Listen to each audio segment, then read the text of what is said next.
இன்னைக்கு நம்ம பிரெட்டை வச்சு ஒரு டிஃப்ரெண்ட்டான ஒரு ஸ்வீட் ரெசிபி தான் பார்க்க போகிறோம். அது ரொம்ப சிம்பிளாகவும் செஞ்சிடலாம், அதுவும் இல்லாமல் டேஸ்ட்டு சூப்பராக இருக்கும். இப்போ நம்ம அதை எப்படி செய்யுதுங்கிறத பார்த்துடலாம். பாருங்கள், நான் ஒரு 5 ஸ்லைஸ் பிரெட் எடுத்துருக்கேன். இதை ஓரங்கள்லாம் கட் பண்ணிவிட்டு நம்ம மிக்ஸி ஜாரில் இதை சேர்த்திக்கலாம். ஓரங்களை கட் பண்ணி எடுத்துக்கோங்க.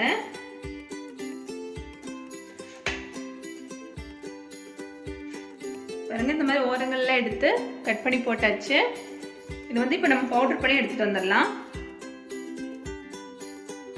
பாருங்க, இந்த மாதிரி பவுடர் பண்ணி எடுத்தாச்சு. இது தனியாக இருக்கட்டும். இப்போ ஒரு பாத்திரத்தில் 1.5 கப் அளவுக்கு பால் சேர்த்துருக்கேன். இது இன்னைக்கு காய்ச்சல பால் வச்சிருங்க. அதில் ஒரு 2 டேபிள் ஸ்பூன் அளவுக்கு கஸ்டர்ட் பவுடர் எடுத்துக்கலாம். அதில் கொஞ்சமாக தண்ணி சேர்த்து மிக்ஸ் பண்ணி கெட்டி இல்லாமல் கலந்துட்டு அதுக்கப்புறம் அதை கூட மிக்ஸ் பண்ணிக்கலாம். நல்லா கட்டி இல்லாமல் கரைச்சி விட்டுக்கோங்க.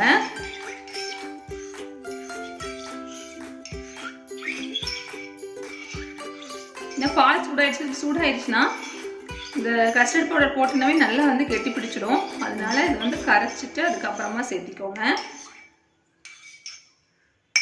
இப்போ பால் கூட இதை சேர்த்திக்கலாம்.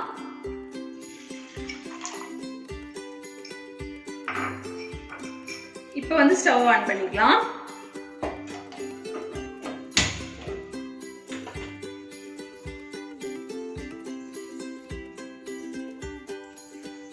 நல்லா கைவிடாம கலந்து விட்டுக்கோங்க. சீக்கிரமா கெட்டி ஆயிடும்.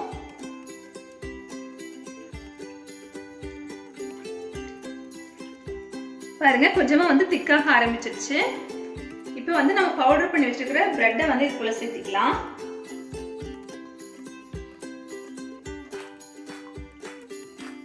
நல்லா கலந்து விட்டுக்கோங்க.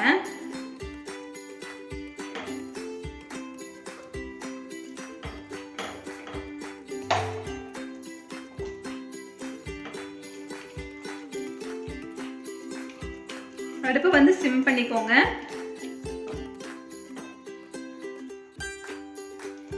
இதே தேவையான அளவு சர்க்கரை சேர்த்திக்கலாம்.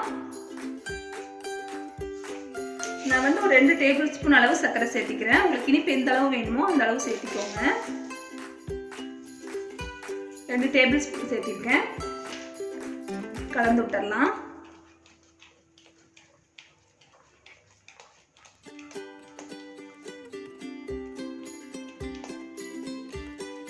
இது நல்லா கெட்டியாகி வரணும் நம்மளுக்கு. அது வரைக்கும் கலந்துருங்க.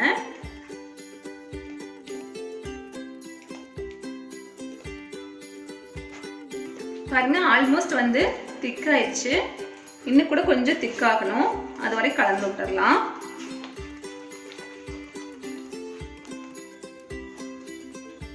பாருங்க, நல்லா திரண்டு வருது.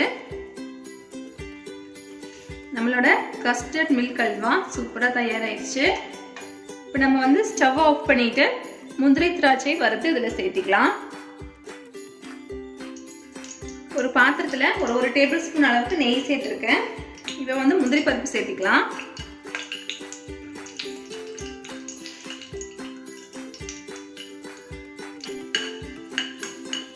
திராட்சைகள் சேர்த்திக்கலாம்.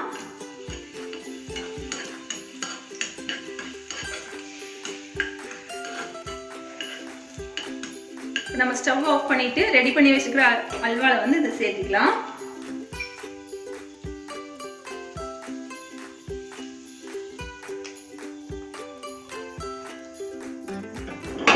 நல்லா கலந்து விட்டுருங்க.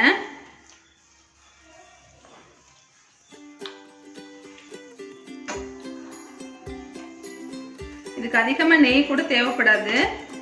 எப்படி நல்லா சூப்பரா வந்திருக்கு பாருங்க. அப்படியே வாயில வச்சோன்னே அப்படியே கரைஞ்சு போயிடும், அந்த அளவு இருக்கும்.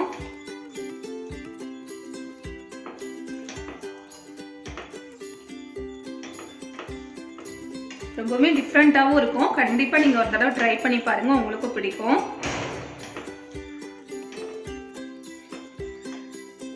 இப்போ நம்ம சர்வ் பண்ணிடலாம்.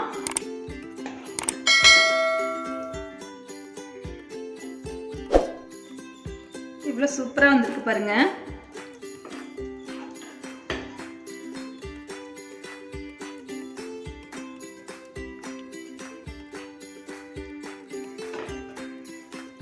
நீங்களும் கண்டிப்பாக ட்ரை பண்ணி பாருங்க. நான் சாப்பிட்டு பார்த்துட்டு எப்படி இருக்குன்னு உங்களுக்கு நான் சொல்கிறேன். வச்சோடனே அப்படியே கரைஞ்சி போயிடுது. சூப்பராக இருக்குது. ட்ரை பண்ணி பார்த்துட்டு உங்கள் ஃபீட்பேக்கை கமெண்ட் பாக்ஸில் சொல்ல மறந்துடாதீங்க. இந்த வீடியோ பிடிச்சிருந்தா லைக் பண்ணி ஷேர் பண்ணி கமெண்ட் பண்ணிக்கோங்க. மறக்காமல் நம்ம சேனலை சப்ஸ்கிரைப் பண்ணிக்கோங்க. தேங்க்யூ.